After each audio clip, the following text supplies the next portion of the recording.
April 10, 1912 ಇಡೀ ಜಗತ್ತಿನ most luxurious ship Titanic ತನ್ನ ಮೊದಲನೇ ಜರ್ನಿನ ಸ್ಟಾರ್ಟ್ ಮಾಡುತ್ತೆ. ಈ ಶಿಪ್ ಸೌತ್ ಆಟಮ್ ಇಂಗ್ಲೆಂಡ್ ಇಂದ ನ್ಯೂಯಾರ್ಕ್ ಹೋಗ್ತಾ ಇರುತ್ತೆ.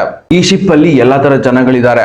ಆಕ್ಟರ್ಸ್, ಇಮಿಗ್ರೆಂಟ್ಸ್, ರಿನೌಡ್ ಸೈಂಟಿಸ್ಟ್ ಎಲ್ಲರೂ ಅಮೆರಿಕ ಹೋಗ್ತಾ ಇದ್ದಾರೆ in search of better life. ಇದು ಇಡೀ ಜಗತ್ತಿನ ಅತಿ ದೊಡ್ಡ ಶಿಪ್ ಅಷ್ಟೇ ಆಗಿರ್ಲಿಲ್ಲ. ಇದ್ರದ್ದು ಲೆಂತ್ ಬಂದು 269 ಮೀಟರ್ಸ್ ಇತ್ತು ಅಂಡ್ ಉದ್ದ 52 ಮೀಟರ್ಸ್ ಇತ್ತು. ಇದಕ್ಕೋಸ್ಕರ ಆ ಟೈಮ್ ಅಲ್ಲಿ $7.5 ಮಿಲಿಯನ್ ನ ಖರ್ಚು ಮಾಡಿದ್ರು.